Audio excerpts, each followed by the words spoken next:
Hey ghouls and gals, welcome back to my channel. My name is Taylor and today's video is going to be a list of my most anticipated September book releases. As always, when I'm talking about these books, I will have the book cover and the release date on screen with me as I'm talking about them, as well as information for all the books that I'm talking about in the description bar down below. If you have any releases that you're really excited about for the month of September, definitely let me know in the comments down below, but let's just go ahead and get started. So the first book that I'm going to talk about today is by one of my favorite authors, Stephen King. His new book, Fairy Tale, comes out September 6th. So this is about a 17-year-old boy who inherits the keys to a parallel world where good and evil are at war and the stakes could not be higher for their world or for ours. Charlie Reed looks like a regular, ordinary high school student. However, he does not have the best home life and finds solace and companionship with his elderly neighbor. However, when that elderly neighbor dies, he leaves Charlie his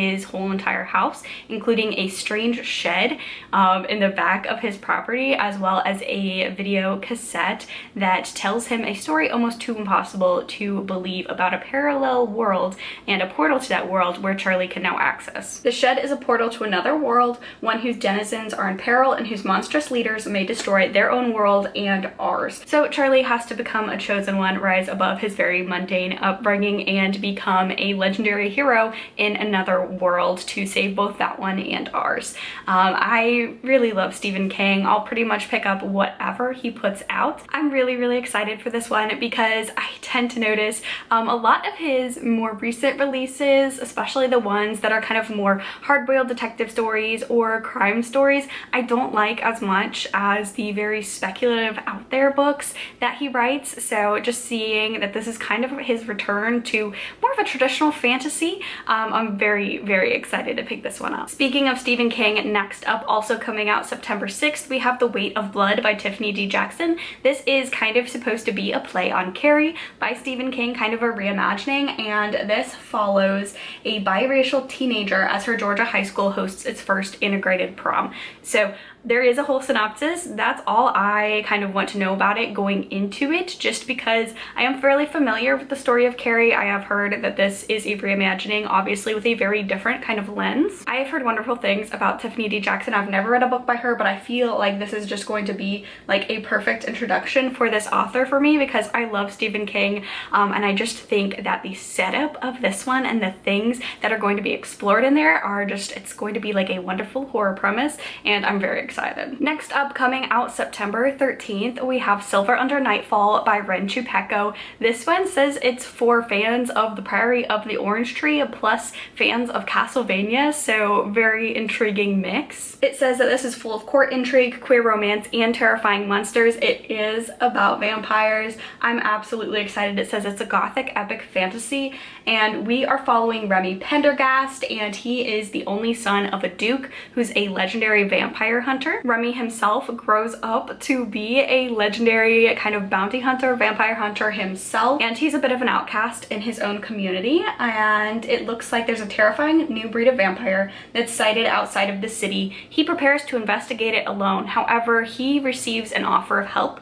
from a very surprising source, and that would be the vampire heiress and vampire lord themselves, who may hold the key to defeating these creatures. And as he accepts this unlikely source of help, Remy kind of figures out that vampires maybe are not quite as evil as he thought they were. He's offered a spot alongside them to find the truth about a mutating virus that's plaguing the kingdom, and he kind of has to face a choice, one that he is certain that he will regret. As he becomes closer with these vampires, Remy starts to wonder about everything that he's taught and whether or not it's true, as well as the story behind his own family's legacy. As this plague and this virus continues to spread across the kingdom, Remy must decide where his loyalties lie with his father and his kingdom he's been trained all his life to defend, or the vampires that he is becoming very close to. So yeah, this sounds like a gothic fantasy, like a high fantasy almost, with vampires. I love vampires. I love high fantasy. I've again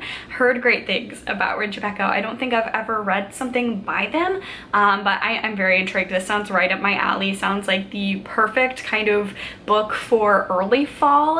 Early fall, I tend to really love epic fantasy, and then as it goes later into fall, I'm into horror. So I feel like this would be the perfect book to bridge that gap between fantasy and horror for me. Next up, this is a book coming out September 20th. We have The Witch and the Tsar by Olesya, Salnikova, Gilmore, and this is about Baba Yaga, who will risk it all to save her country and her people from Tsar Ivan the Terrible, and it's kind of a reimagining of Baba Yaga's story. It sounds like a very intriguing witchy historical fantasy, so looking forward to checking that out. Again, I feel like this is one that is going to have very autumnal vibes. It says the author weaves a rich tapestry of mythology and Russian history, reclaiming and reinventing the infamous Baba Yaga and bringing to life a vibrant and tumultuous Russia where old gods and new tyrants vie for power. Next up, also coming out the 20th, we have Ghost Eaters by McLeod, Chapman, and this one says it's for fans of Riley Sager and Paul Tremblay. It's a terrifying supernatural page turner that explores ghosts, grief, and god complexes. So ever since their on-again, off-again college romance, Hiron hasn't been able to set a single boundary with charismatic but reckless Silas, who has been chasing the next big high since graduation. When he texts her to spring him out of rehab, she knows enough is enough. She cuts him off, ready to move on with her life. However, when Silas turns up dead from a supposed overdose,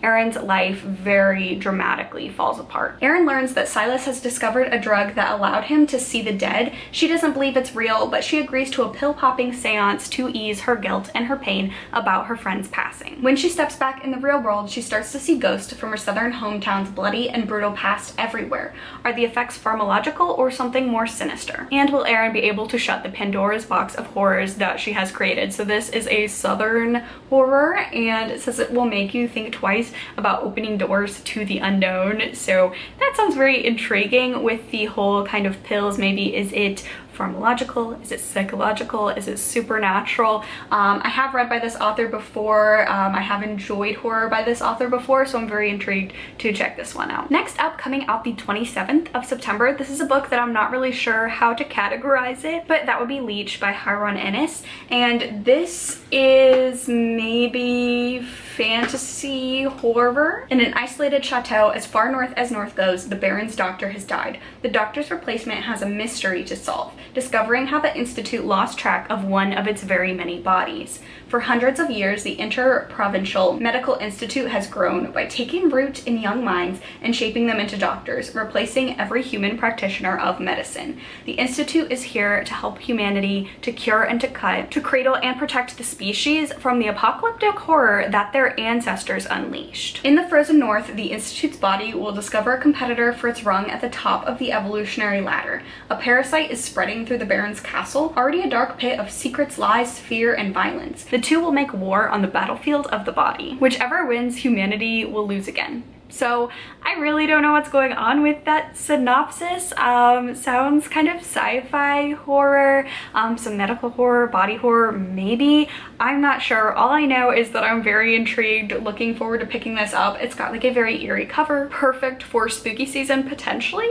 Just the synopsis is very vague, very interesting, and I'm looking forward to checking it out. Next up, coming out the 27th of September, we have Motherthing by Ainslie Hogarth, and this is a darkly funny domestic horror novel about a woman who must take drastic measures to save her husband and herself from the vengeful ghost of her mother-in-law. So I'm very hit or miss, I've noticed this year at least, on dark comedy or horror comedy. They either really work or they really don't work depending on what kind of comedy it is, but this is like very intriguing to me. I love the cover. I absolutely love like the vibes that the cover gives me. It is a shorter one, at least for my personal reading preferences. It's about 280 pages, so I feel like that's a really good length for like a funny horror comedy sort of thing, and just the premise sounds very interesting, like a supernatural mother-in-law that was not already a good relationship to start off with. Sounds like it would make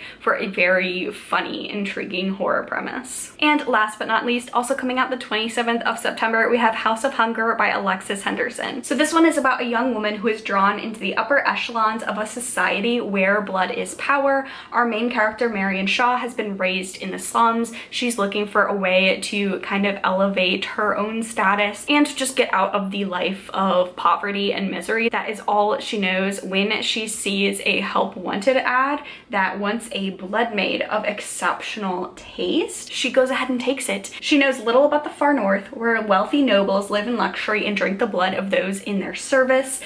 She finds herself the newest blood maid at the notorious House of Hunger. There she's swept into a world of dark debauchery, and at the center of it all is her. I have heard that this is sapphic. It has vampires in it, two premises that I absolutely love. I have read Year of the Witching by this author. I did really enjoy it, and I think that her writing style is going to absolutely excel with a story pertaining to vampires. I also think, just based on the synopsis, this kind of sounds a little bit like a reimagining of like the Blood Countess, who was a real life figure who bathed in blood of young women that she killed to try and keep herself immortally young, and that is Elizabeth Bathory, that kind of whole mythos about the vampire story. So very intrigued, looking forward to checking this one out. Love vampires, have really enjoyed this author's work before. I think it's going to be a perfect book to read right at the start of October, and the cover is absolutely beautiful. So there you have it. Those are all of my most anticipated books